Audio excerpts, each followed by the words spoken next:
안녕하세요. 저는 평범한 40대 초반의 여성입니다.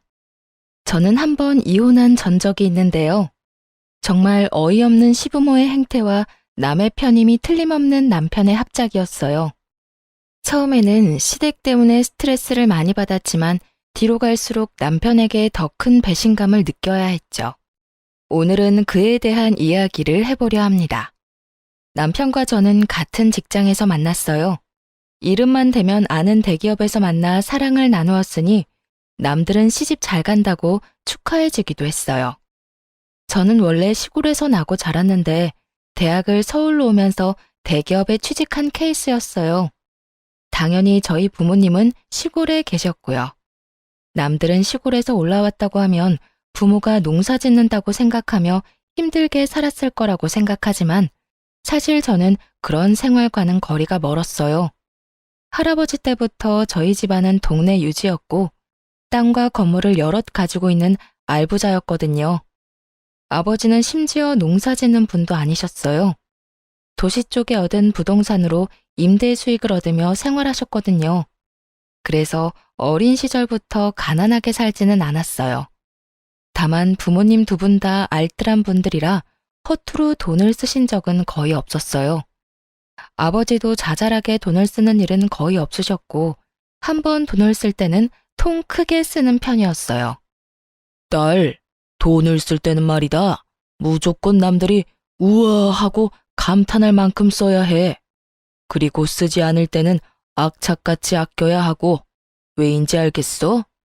돈을 써야 할 때 찔끔찔끔 쓰면 해주고도 욕을 먹거나 상대방이 내가 도움을 줬다는 사실을 잊게 되는 일이 허다하거든. 그러니까 절대로 돈 쓸 때는 아끼지 말거라. 그리고 상대방이 나를 무시하는 것처럼 보일 때도 큰 돈을 써서 내가 쉬운 인간이 아니라는 걸 보여줘야 한다. 선수 필승, 그거야 그거. 그게 아버지의 입버릇이었어요. 돈을 쓰려면 남들이 다 감탄할 만큼 크게 쓰고 쓰지 않을 때는 악착같이 아끼라는 거요. 여하튼 그런 부모님 밑에서 자라 서울에 올라오니 참으로 부드럽고 나긋나긋한 남자들이 많더군요. 남편은 그런 면에서 탁월한 사람이었어요. 착실하고 순한 사람이었죠. 저는 순한 사람은 아니었어요. 부모님의 가르침 덕분에 기가 세고 크게 외부의 자극에 흔들림 없는 어른으로 컸거든요. 그런 제게 남편의 그 상냥함은 정말 별 3개였어요. 그래서 더 끌렸던 건지도 모르죠. 그런 성격이 어디서 나온 건지 알았더라면 분명 이렇게까지 끌리지 못했을 거예요. 하지만 사랑이라는 게 그렇잖아요. 사람을 눈 멀게 만드는 것이니까요. 그렇게 남편은 제게 결혼에 대해 진지하게 이야기했고 저도 결혼을 긍정적으로 생각하기로 했어요. 그렇게 저희는 드디어 상견례를 하게 됐어요. 아유, 멀리서 오시느라 고생하셨어요. 그래도 깡촌에 있다가 도시 오니까 볼 것 많아서 좋으시죠? 있는 동안 관광이라도 많이 하고 가세요. 시골에서는 이런 거 볼 일도 없을 거잖아요. 안 그래요? 그 말에 기분이 확 나빠졌어요. 깡촌과 시골이라는 말을 하며 은근히 지방 사는 부모님을 무시하는 것 같은 기분이 들었거든요. 게다가 친정 부모님을 앞에 두고도 머리끝부터 발끝까지 훑어 내려가며 두 분의 차림을 확인하는 것 같은 눈길도 마음에 안 들었어요. 그리고 그분들의 눈이 저희 어머니가 가진 명품 가방에 눈길을 주더군요. 어머니는 명품을 좋아하시지 않지만 딱 하나 어디 중요한 날에 들려고 사두신 것인데 그걸 보고 이번에는 시모가 말했어요. 사부인, 제가 이런 말 하는 거 너무 고깝게 듣지 마세요. 그런데 아무래도 이건 좀 아니라서 도시에서 이렇게 가짜 가방을 메고 다니면 사람들이 흉을 봐요. 비싼 거 흉내내서 들고 다니려고 하지 말고 사부인한테 맞는 걸 들고 다니세요. 아니면 교양 없는 사람들이 꼭 한 소리 한다니까요. 제가 어머니를 매장에 직접 모시고 가서 산 가방이었는데 마치 짝퉁이라고 확신하는 시모의 발언은 그야말로 본인 말대로 교양 없이 느껴졌어요. 그 와중에 저와 남편은 그 사이에 끼어들지도 못하고 당황한 모습으로 조마조마하게 그 모습을 지켜볼 뿐이었어요. 그때 저희 아버지가 그러더군요. 가방은 매장에서 직접 산 물건입니다. 그런데 가짜를 운운하신 걸 보면 사부인께서는 보는 눈이 없으신 것 같군요. 좀 더 사람과 물건 보는 안목을 기르지 않으면 사업도 많이 힘들 텐데 걱정이네요. 무시하는 발언에 걱정과 비난을 섞은 말로 응수하는 아버지였어요. 보는 제가 다 조마조마했죠. 심지어 아버지 표정은 너무 평온해서 기분이 나쁜 건지 안 나쁜 건지도 모르겠더라고요. 그게 진짜 물건이라고요? 죄송하지만 사돈께서는 어떤 일을 하시는지 저희는 지방에 계신다는 말밖에 듣지를 못해서. 제가 남편을 째려봤죠. 분명히 제가 아버지가 무슨 일을 하는지 알려드렸는데 남편이 이야기를 제대로 하지 않았다고 생각할 수밖에 없잖아요. 그러자 남편이 화들짝 놀라며 시모에게 다급히 말하더군요. 어머니, 제가 저번에 부동산 임대업 하신다고 말씀드렸잖아요. 바쁜 날 말씀드려서 깜빡하신 모양이네요. 장인어른께서는 지방에 땅과 건물을 가지고 계세요. 그제야 시모가 고개를 끄덕이며 새삼스러운 눈빛으로 저희 친정 부모님을 쳐다보더군요. 아무것도 없는 깡촌에서 농사짓다가 올라오신 분이 아니라는 걸 알아서인지 이내 생긋 웃더라고요. 솔직히 기분이 더러웠어요. 아버지가 대놓고 빈정거렸는데도 그걸 신경 쓰지도 않고 금방 태세 전환하는 모습이 좀 징그럽다고 해야 하나요? 그리고 그 이후로 식사가 나오면서 시부모는 저희 부모님을 다시 무시하기 시작했어요. 아무래도 지방에 있으면 이런 거 먹을 일이 없지요. 저희가 바빠서 서울까지 오게 한 것도 죄송해서 아들에게 고급 음식점으로 예약하라고 이야기해 놨습니다. 좀 비싸긴 하지만 그래도 이런 격식 있는 자리에 딱 맞는 가게이긴 하죠. 일부러 독립된 방으로 예약했어요. 아무래도 테이블 매너 같은 것도 모르실 텐데 남들한테 보이기까지 하면 좀 그렇잖아요. 가치 있는 우리 수준도 무시하게 될 테고, 그러니까 편하게 드세요. 말투는 굉장히 격식이 있는 것처럼 보였는데 실상 말을 뜯어보면 대놓고 저희 가족을 무시하는 발언을 교묘하게 섞어서 말을 하고 있더군요. 시모와 시부의 모습에 저는 이 사람들이 저랑 남편의 결혼을 반대하는 거 아닌가 하는 생각까지 들 정도였어요. 그리고 식사에 들자마자 시부모는 본론부터 말하더군요.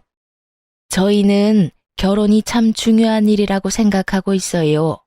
그리고 사돈들 사람들 성품과 지위도 중요하다고 생각하고요. 하나뿐인 아들인데 어떻게 함부로 장가를 보낼 수 있겠어요? 사돈도 딸 시집 아무한테나 보내고 싶지는 않을 거잖아요. 그렇죠. 도대체 무슨 말을 하려고 저렇게 장황하게 뜸을 들이나 했는데 그 다음에 튀어나온 말은 당황 그 자체였어요. 그래서 말인데 결혼하게 되면 어떤 식으로 지원을 해줄 것인지 그게 궁금하네요. 저희 아들이 이런 말하면 제 얼굴에 금칠하는 것처럼 보이겠지만 정말로 어딜 가서 빠지는 얼굴도 아니고 직장도 대기업으로 아주 좋잖아요. 그리고 무엇보다 성격도 어찌나 착한지 이런 우량 물건 데려가시려면 그에 상응하는 무언가가 오고 가야 하는 게 정상이 아닐까 하는 생각이 들어서요. 시모 말은 우리가 내거는 조건에 따라 결혼을 승낙할지 말지 결정하겠다는 뉘앙스였어요.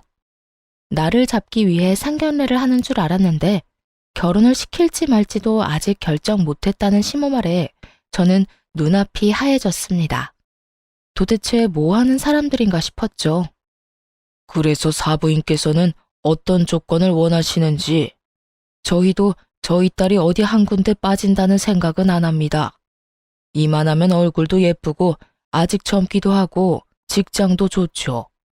그리고 막내에다가 하나뿐인 딸이라 그런지 저도 마음이 많이 쓰입니다. 그런데 자네 집은 어떻게 할 생각인가? 아, 네. 저희는 일단 전세부터 시작할 생각입니다. 저희는 대출이 잘 나와서 가능할 것 같습니다. 그리고 서울 외곽 쪽이면 돈도 좀 덜 들어서 그쪽으로 알아보고 있습니다. 집 살 돈은 얼마나 되지? 저는 5천만 원 정도 모아놨고 부모님이 1억 정도 마련해 주신다고 하셨어요. 나머지는 부부 둘이서 대출로 마련할 생각입니다. 아버지가 곰곰이 생각하더니 한마디를 툭 던졌어요. 1억 5천만 원 가지고는 서울에 괜찮은 집 마련하기가 불가능하다는 것쯤은 나도 잘 알고 있네. 그러면 내가 우리 딸아이를 위해서 신혼집을 마련해 주도록 하지. 20평대로 자네 회사 근처로 집을 찾아보게. 집은 내가 사주겠네. 그 말에 시댁 사람들 눈이 엄청 커져버렸어요. 본인들도 놀란 모양이었죠. 사돈, 서울에서 집을 사주는 건 몇 억 가지고 되는 문제가 아니에요. 아무리 구축이고 오래돼도 얼마나 비싼지 모르고 그런 말씀 하시는 것 같은데. 저도 압니다. 서울에도 제 건물이 있거든요. 평생 부동산 쪽에 있었는데 서울 시세도 모를까 봐요.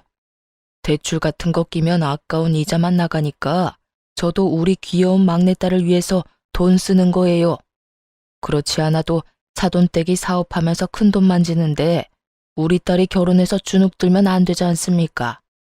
결혼은 격이 맞는 사람들끼리 한다는데 격이 안 맞다고 상대방이 생각하면 우리가 돈이라도 많이 써야지요.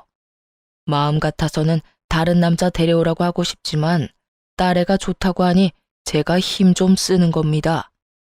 예상과 다르게 흘러가는 상견례에 저는 당황하기만 했어요.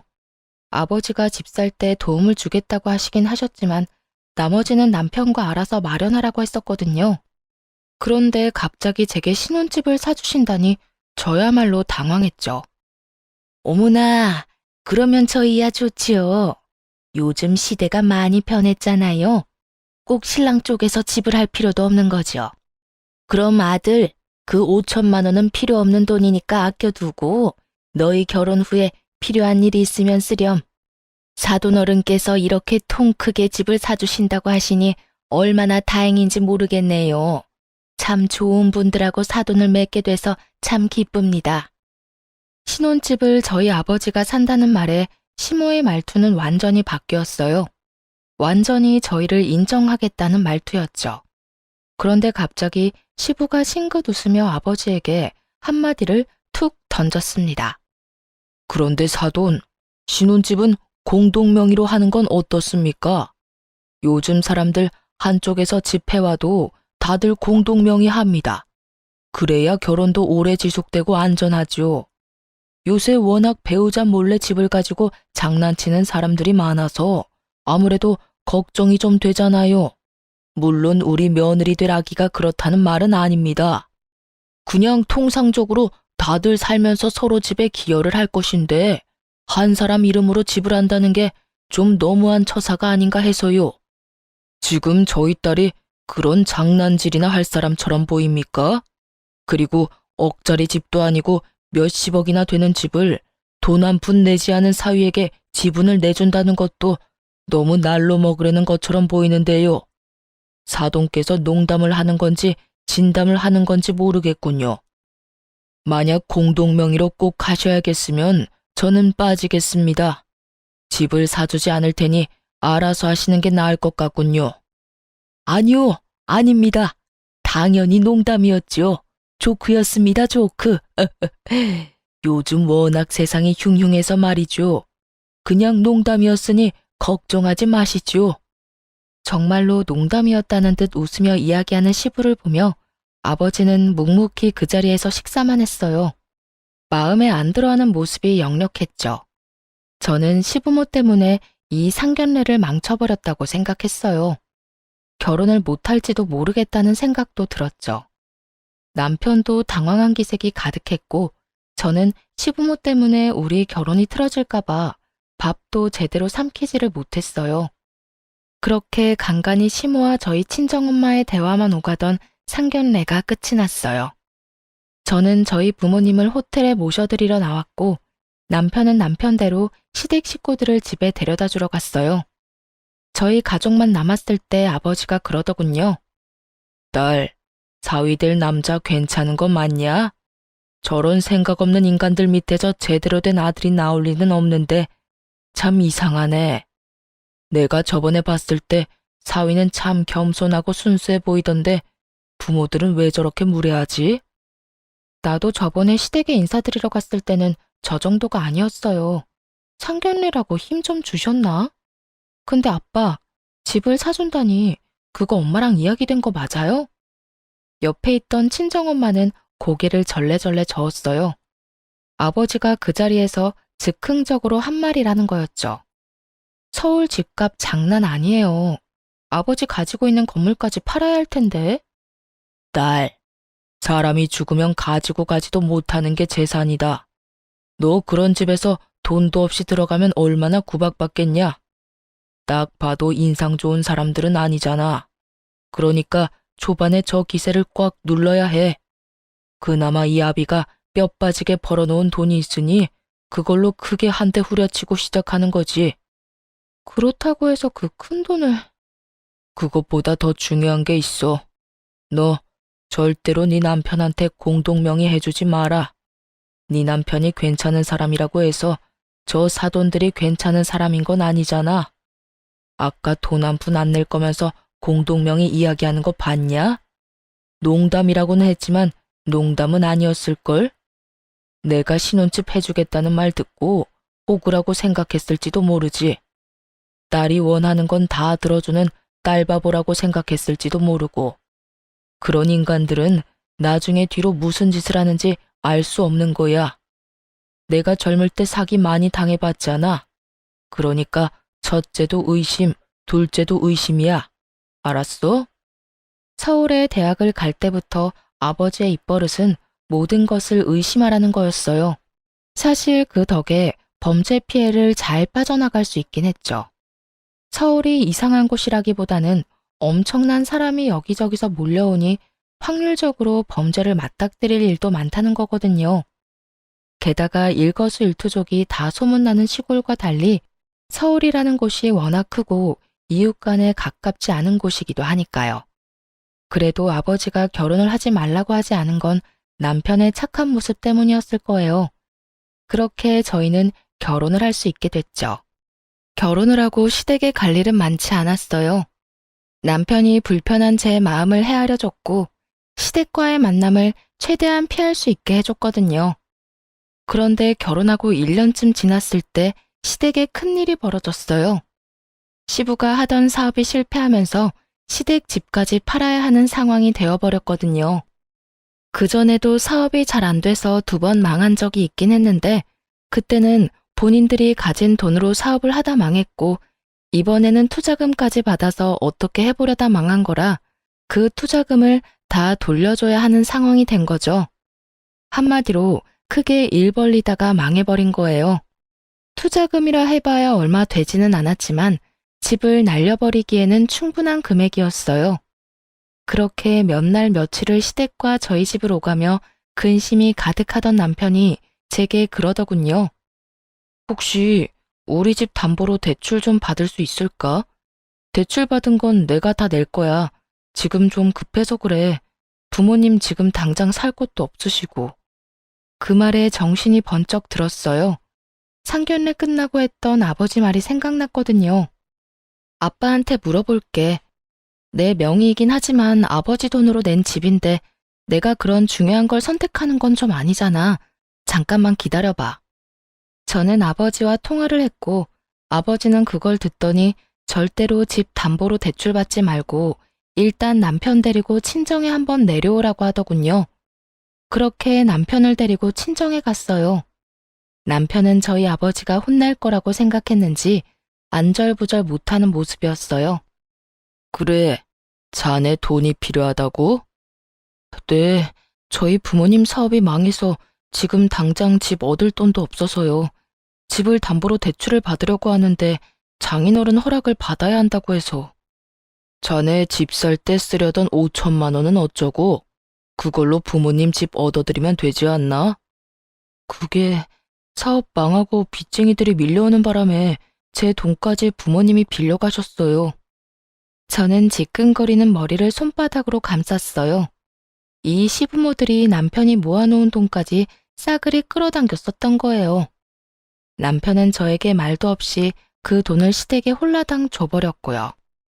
만약 그 돈이 저희가 부부 생활 중에 모은 돈이었다면 화가 엄청 났을 테지만 결혼 전에 모은 돈이었고 부모가 빚쟁이에게 쫓기니 쓸 수밖에 없었다는 점 때문에 저도 남편에게 따질 수도 없는 입장이었어요. 다만 걱정이었죠. 이러다가 우리 집까지 그 불똥이 튈까봐 말이죠. 그렇군.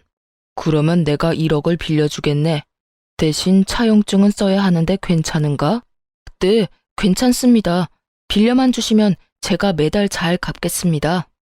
원금은 자네가 부담 안 될 정도로 갚으면 되고 이자는 안 받도록 하겠네. 대신 조건이 좀 까다로운데 잘 읽어보고 결정하게. 저와 남편이 차용증에 쓰인 내용을 읽어봤는데 2가지 항목이 밑에 추가로 적혀 있었어요. 한 가지는 신혼집을 담보로 대출을 받게 되면 일시 상환을 해야 한다는 조건이었고 저와 남편이 이혼을 하게 되면 또 일시 상환을 해야 한다는 거였죠. 아무래도 내가 임대업 하면서 사기를 하도 많이 당해서 이런 계약서나 차용증은 좀 꼼꼼하게 쓰는 편이네. 어떻게든 허점을 이용해서 빠져나가려는 사람이 많거든. 그렇군요. 저는 괜찮습니다, 장인어른. 저희가 이제 막 결혼했는데 헤어질 일도 없고 신혼집도 아내 명의이니 아내 허락 없이는 어떻게 하지도 못합니다. 매달 원금만 조금씩 갚아도 되는 조건이면 다른 어떤 곳에서 빌리는 것보다 훨씬 좋은 조건인데요. 저희 상황 생각해 주셔서 이렇게 빌려주시는 거 너무 감사합니다. 남편은 호언장담을 하며 도장을 꾹 찍더군요. 결혼한 지 1년밖에 안 됐으니 어찌 보면 당연한 거였죠. 저도 이혼할 생각은 없었으니까요. 그래서 아버지가 남편을 도와주려 하는 것에 감사했어요. 꼼꼼하게 써넣은 항목들도 저희가 지키기 쉬운 것들로 넣어준 거라고 생각했어요. 남편은 그 돈을 가지고 시부에게 바로 집을 하나 얻어줬습니다. 1억에 대출까지 껴서 겨우 전셋집을 얻을 수 있었어요. 어머니, 아버지, 장인어른께서 무이자로 돈을 안 빌려주셨으면 진짜 이 집도 못 구할 뻔했어요.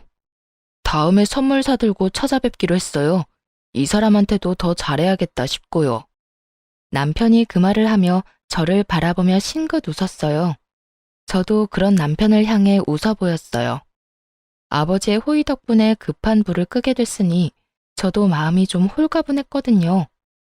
그런데 그런 제 마음에 시모가 찬물을 탁 끼얹더군요. 그래? 1억이 뭐 큰 돈은 아니지.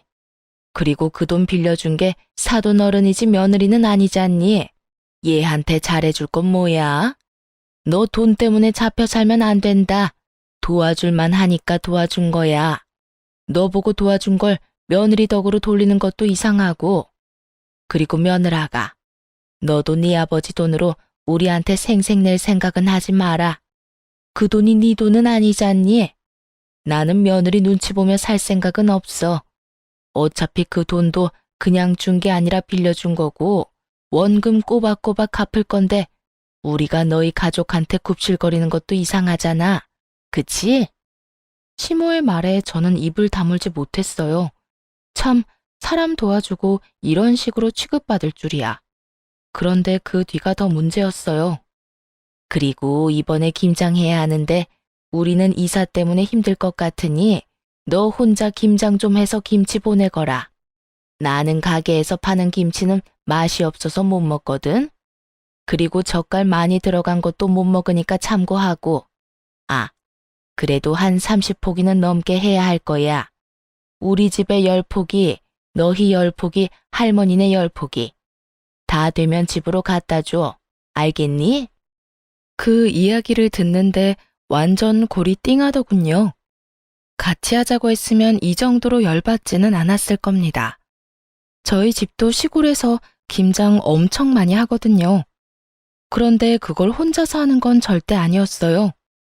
김치를 가져갈 사람들은 다들 모여서 함께 하는 거였으니까요. 그런데 저더러 혼자 30포기를 하라니 저는 알겠다고 말하고 김장은 8포기만 했어요. 저희 먹을 것만 해서 김치 냉장고에 넣어두고 시댁과 시조모 댁에 보낼 김치는 인터넷으로 주문했어요. 그리고 2분 주소를 남편에게 알아내서 김치를 보내드렸죠. 이틀 뒤에 시모에게서 전화가 왔습니다. 야, 너 이게 뭐 하는 짓이야? 김치를 사서 보내? 내가 김장김치해서 보내라고 했지 사서 보내라고 했니? 어머님, 죄송한데 저 혼자 30포기는 못해요. 그래서 사서 보내드렸는데 문제라도 있으신가요? 입맛에 안 맞으면 반품하시고 다른 거 사시면 될 것 같은데요. 그 문제가 아니잖아. 30포기 누가 혼자 하라고 했니? 친정 가서 해오면 되지. 지금 시댁김치를 친정에서 해서 가지고 오라는 말씀이신가요? 그래. 너 혼자 못하겠으면 그렇게 하면 되지. 내가 분명히 말했지. 나는 시중에 파는 김치는 못 먹어. 저희 친정어머니가 왜 어머님 드실 김치를 해야 해요? 저희 어머니를 설마 가사도우미 정도로 생각하시는 건 아니시죠? 저는 어이가 없었어요. 불과 얼마 전에 우리 부모님한테 돈 빌려갔잖아요. 그런데 저뿐만 아니라 저희 부모님까지 끌어들여서 시집살이를 시키려 하는 꼴이 정말 너무 웃겼어요. 사돈한테 돈 빌려간 주제에 마치 주인이라도 된 마냥 굴더군요. 난 그런 생각 한 적 없어. 오히려 네가 우리를 얼마나 무시했으면 내 말은 들은 채도 하지 않고 김치를 사서 보냈겠니? 정말 며느리라고 하나 있는 게 이렇게 생각이 없어서 어쩌니? 이런 일 하는 게 며느리야. 결혼한 지 얼마나 됐다고 벌써 시어머니를 이겨먹으려고 해? 어머님, 인간적으로 30포기를 혼자 하라거나 나누지도 않을 친정엄마와 함께 하라고 하는 게 더 저희를 무시하는 것 같은데요. 김치는 보냈고 마음에 안 드시면 반품하고 이번에는 어머님이 직접 주문해서 드세요. 요즘 파는 김치도 맛있게 잘 나와요. 그리고 요즘 세상에 며느리가 시댁 일꾼이라고 생각하는 것도 진짜 구식인 건 아시죠? 저는 그렇게 이야기하고 전화를 뚝 끊었어요. 시모가 열받았는지 남편에게 전화해서 난리를 쳤더라고요. 그날 저녁에 남편이 저희 집에 와서 그러더라고요. 여보, 도대체 어머니랑 무슨 일이 있었길래 어머니가 그렇게 화가 나셨어? 어머님이 나더러 김치 30포기를 혼자서 하라고 하더라고. 그래서 우리 먹을 8포기만 하고 어머님 보낼 김치는 인터넷에서 사서 보내드렸지. 이 일에 어디에서 화를 내는지 모르겠네. 우리 엄마 입이 좀 까다로우셔서 시중에 파는 김치는 못 드시는데 웬만하면 김치에서 갖다 드리지 그랬어. 남편의 이야기에 저는 화가 났어요. 그러면 김장을 같이 하자고 말씀하셨어야지. 나 혼자 30포기를 어떻게 하라는 말인데? 그럼 당신이 나랑 같이 김장할래? 그리고 어머님이 우리 친정엄마까지 끌어들였다고. 장모님을? 그래. 30포기 혼자 하기 힘들어서 안 했다니까. 그러면 친정엄마랑 같이 해서 보내야 했던 거 아니냐고. 우리 엄마가 식모야? 김치 만들어서 시어머니한테 갖다 바치는 게 말이 되냐고. 이참에 이야기할게. 당신 어머님한테 이야기 좀 해. 제발 상식적으로 행동하시라고. 내가 당신한테 이런 이야기 하는 거 싫은데 부모님 그 집도 우리 아버지한테 빌린 돈으로 마련한 거잖아. 그러면 적어도 우리 부모님은 건드리지 말아야지. 제 말에 남편은 우물쭈물 쩔쩔매며 아무 말도 못하더군요. 겨우 시어머니에게 이야기해보겠다는 말을 들었을 뿐이죠. 그런데 며칠 뒤 더 경악할 만한 일이 벌어졌어요. 시모는 제 상상을 뛰어넘는 뻔뻔함을 지녔더라고요. 돈 1억을 남편이 빌려갔는데 저희 어머니에게 전화해서 돈을 더 요구했다고 하더군요. 예, 너희 시어머니 진짜 너무한다. 우리더러 돈 많으니 돈 좀 더 달라며 돈 맡겨놓은 사람처럼 떼를 쓰는데 아휴, 내가 정신이 없어서 너희 아버지 바꿔줬더니 너희 아버지랑 싸우고 난리가 났어 얘. 저는 정신이 아득해지는 걸 느꼈어요. 결국 친정아버지가 화가 잔뜩 난 채로 저희 집에 찾아왔어요. 그리고는 시댁 어른들 불러오라며 난리였죠. 결국 남편에게 시부모님 모시고 오라고 전했어요. 남편은 화난 장인의 모습에 시모에게 도대체 무슨 짓을 저질렀냐고 물었고 시모는 자기는 잘못한 거 없다며 당당하게 저희 집에 왔더군요. 사부인, 아무리 그래도 이건 너무하지요. 어떻게 다짜고짜 와이프한테 전화해서 돈을 더 달라고 떼를 쓰실 수가 있습니까? 아니, 우리한테 돈 맡겨놨어요? 애들 신혼집도 제가 해줬고 사돈 빚쟁이한테 쫓긴다는 말에 1억 빌려준 것도 저입니다. 그런데 또 전화와서 돈을 빌려달라니요. 이 정도면 제가 많이 해드린 것 같은데 도대체 저희를 어떻게 생각하길래 그렇게 편하게 전화해서 돈을 빌려달라고 하십니까? 힘들 때 좀 도와달라는 게 뭐가 문제예요? 안 빌려주면 그만이지. 이렇게 사람까지 불러서 무안을 주려는 이유는 뭐예요? 올랑 집 하나 해줬다고 대단한 사람이라고 생각하시나 본데 저희 사업 잘 될 때랑 비교하면 별것도 아닌 수준이거든요. 지금은 사업이 잘 되고 있어서 저희한테 돈 빌리려고 전화하신 겁니까? 무슨 일이든 정도라는 게 있는 법인데 막무가내로 전화해서 떼쓴다고 돈을 빌려줄 거라고 생각했어요. 이런 무례한 사람들이랑 사돈을 맺다니. 장인어른, 진정하세요. 제가 사과드리겠습니다. 어머니가 그런 전화하신 줄 정말 몰랐습니다. 그러니 화 푸세요. 남편의 사과에 시모는 입이 삐죽 나왔고 친정아버지는 겨우 가라앉은 모양새였어요. 어머니, 빨리 사과드리세요. 앞으로 연락 안 하면 되는 거잖아. 이런 일로 사과는 무슨 사과야. 내가 큰 죄를 지은 것도 아니고. 그렇게 말하며 시모는 자리를 떴습니다. 아버지는 남편에게 경고했어요. 자네, 한 번만 더 이런 일로 우리를 실망시키면 딸아이가 이혼 안 하겠다 하더라도 내가 데려와 버릴 거야. 그렇게 이 사건은 남편의 빠른 사과 덕분에 겨우 봉합이 됐어요. 하지만 생각 없는 시모의 기행은 그걸로 끝나지 않았어요. 저희 부부는 결혼과 동시에 아이를 가지려고 애를 썼는데 1년 반 동안 아이가 생기지를 않았어요. 그래서 산부인과 검사를 했고 제가 다낭성 난소 증후군이라는 난임 판정을 받게 됐어요. 의사 말로는 불임은 아니고 난임이라고 아주 드물게 자연 임신이 되는 경우가 있긴 하지만 임신을 하더라도 유산이 잦을 거라고 하시더군요. 그에 비해 남편은 정상이었죠. 제 탓으로 아이가 생기지 않는다는 생각에 무척 힘든 시간을 보냈어요. 그래도 치료를 하면 임신 확률을 조금은 높일 수 있다는 말에 좋다는 치료는 다 해가며 임신을 준비했어요. 시댁에는 비밀로 하려고 했지만 남편이 그 이야기를 시모에게 이미 해버렸더라고요.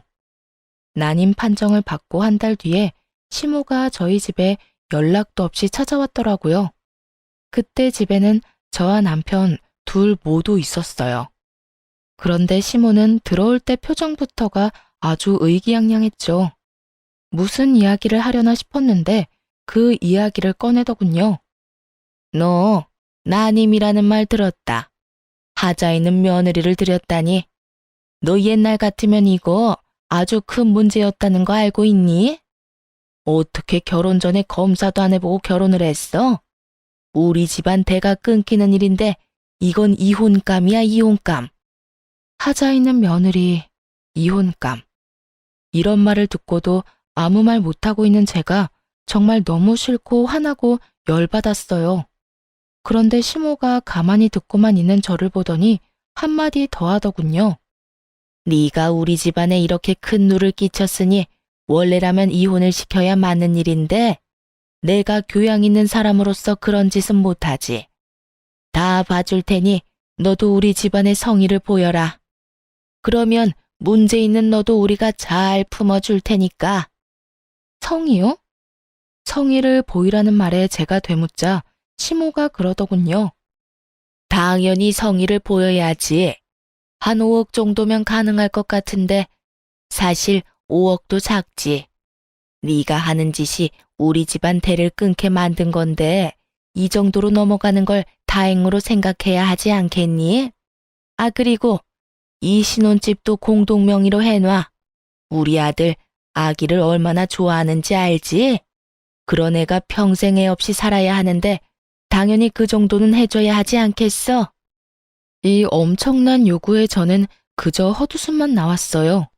제가 악몽을 꾸고 있는 건 아닐까 착각할 정도였으니까요. 어머님, 제가 그 성의를 안 보여주면 어떻게 되는 건가요? 당연히 이혼이지. 너 대를 잊지 못하는 게 얼마나 큰 건지 몰라서 그래?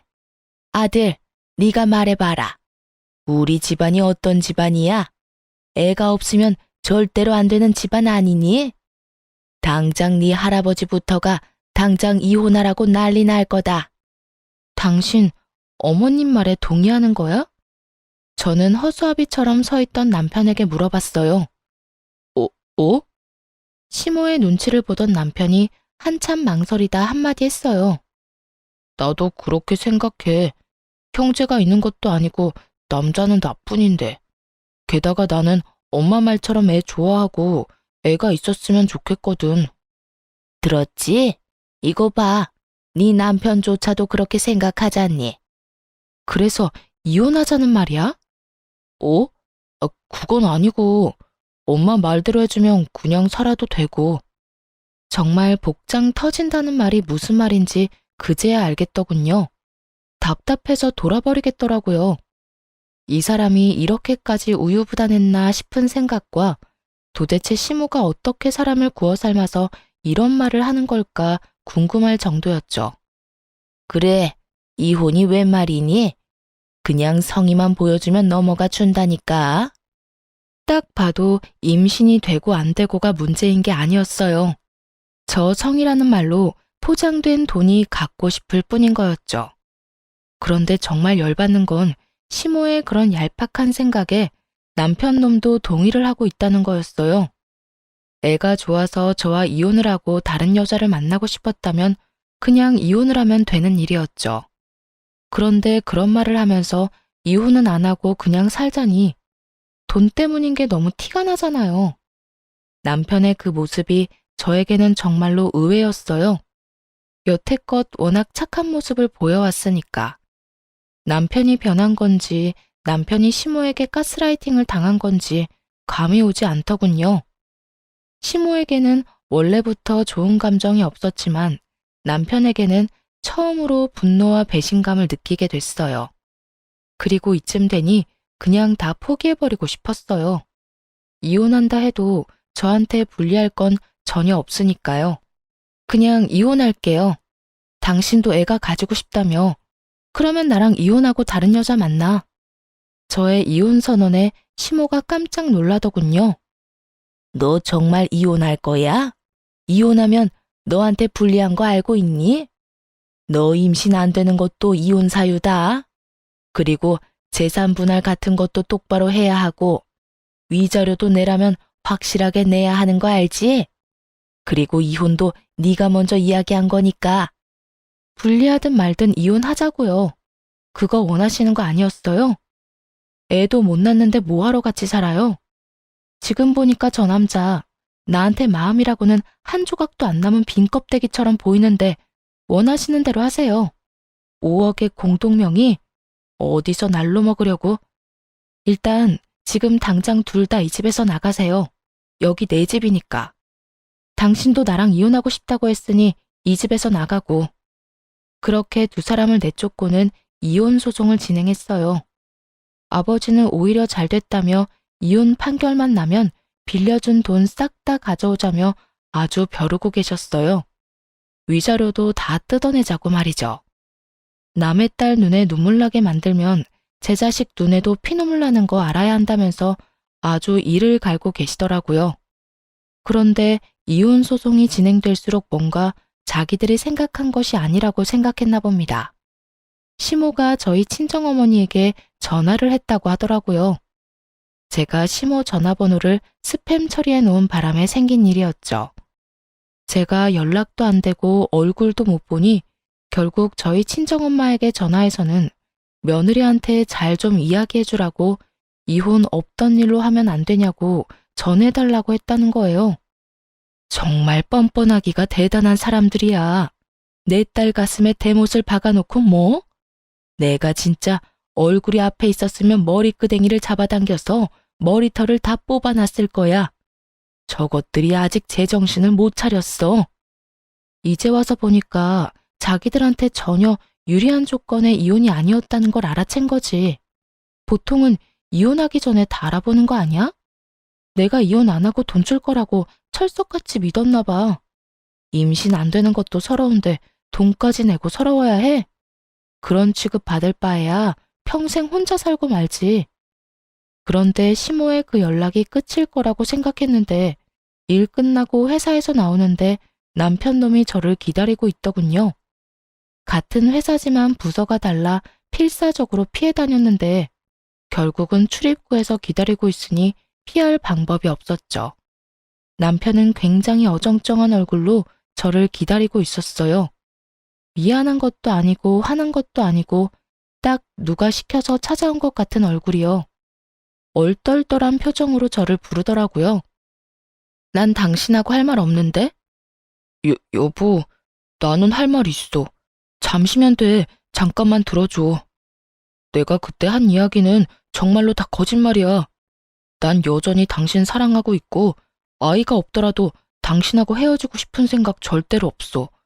이건 진짜 내 진심이야. 그러니까 우리 이혼 없던 걸로 하면 안 될까?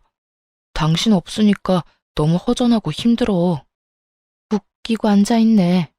당신 그거 전혀 진심으로 안 들려.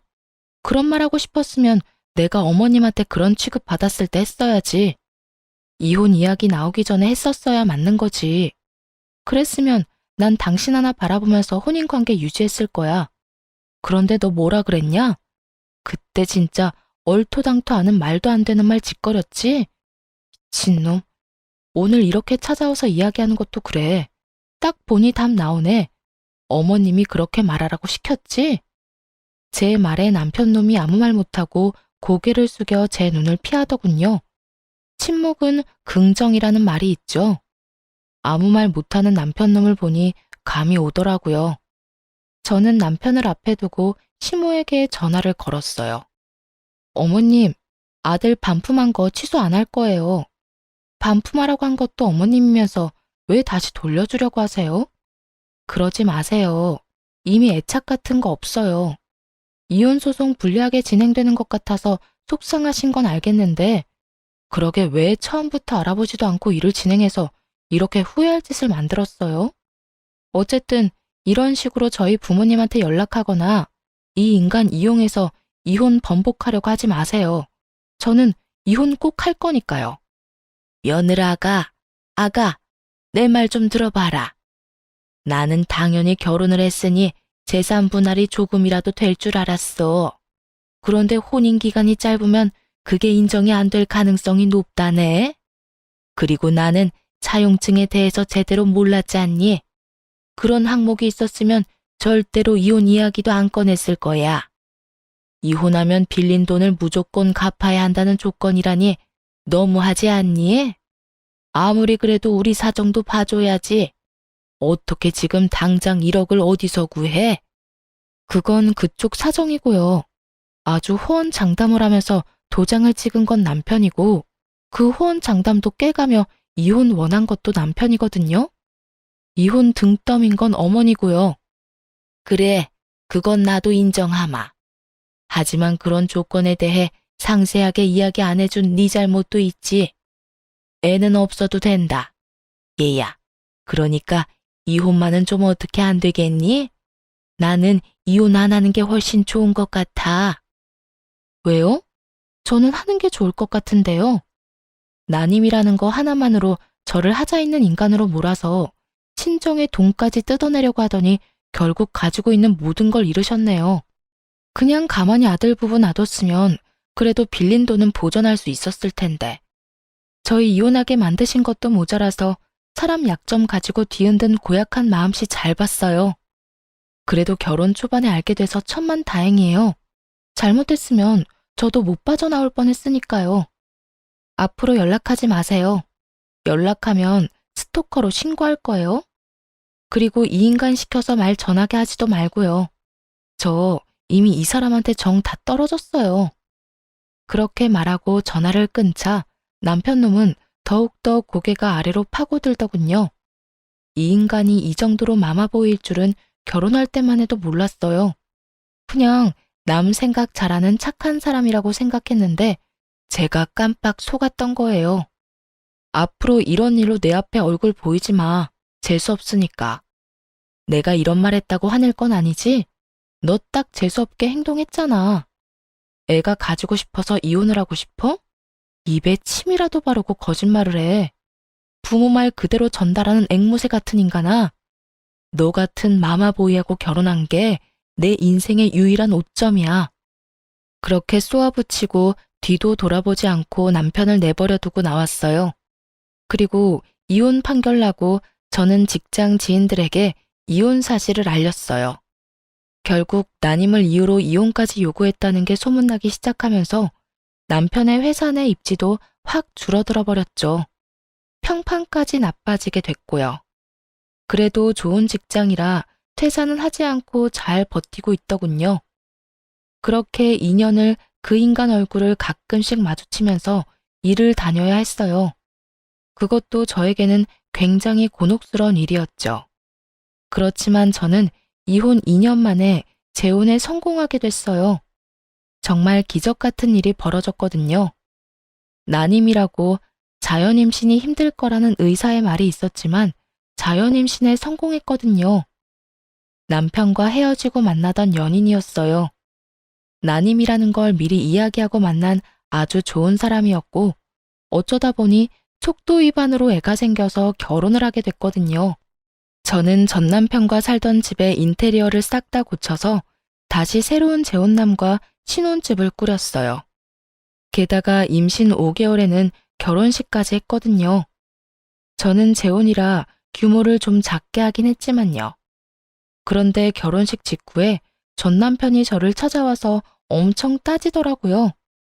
난임이라는 거 거짓말이었어? 너 딴 남자 만나려고 나한테 거짓말했지? 당신이 거짓말한 거면 우리 이혼은 무효라고, 무효. 이보세요. 저랑 인연 끝난 지 벌써 2년이 넘었어요. 뭘 거짓말하고 말 게 어디 있어? 너 의사 말 제대로 듣기는 했어? 불임이 아니라 난임이라고 했잖아. 자연 임신 되는 케이스도 드물게 있다고. 다 듣고도 사람 불임 취급하면서 이혼하자고 한 게 누군데? 세상 모든 사람이 나한테 임신에 대해 의심해도 너만은 그딴 말하면 안 되지. 직접 듣고 봤으면서 어디서 헛수작이야? 그리고 나 버린 게 너잖아. 잊어버렸어? 아니면 기억을 너 좋을 대로 바꾸고 있는 거야? 나는 영원히 그거 못 잊어. 네가 한 그 정신 나간 소리. 그러니까 이제 와서 정신 나간 짓 하지 말고 여태 했던 것처럼 해. 내 앞에 나타나지 말라고. 그렇게 화를 내고 저는 돌아왔어요. 그리고 곧바로 출산 휴가에 들어갔어요. 복덩이 같은 아들을 낳고 나서야 회사 동료에게 이야기를 전해 들을 수 있었어요. 전 남편 놈이 결국에는 회사를 그만두고 나갔다고 하더라고요. 제 이야기가 뭔가를 느꼈는지는 알 수 없지만 그래도 안 보고 사는 건 속이 시원했어요. 마마보이. 말로만 들었던 충격적인 사람들은 애초부터 거르는 게 맞는 것 같아요. 사람 착해 보이는 모습으로 눈을 속일 수 있으니 글 읽고 계신 분들도 주의를 기울이시는 게 좋을 거예요. 정말 처음에는 아주 감쪽 같은 정상인처럼 보이거든요. 어쨌든 저는 외동아들 키우며 힘들지만 즐거운 날들을 보내고 있어요. 애를 키우면 엄청 힘든데 그 힘든 일들이 전 남편과의 결혼 기간에 비하면 훨씬 수월하더라고요. 앞으로도 재혼한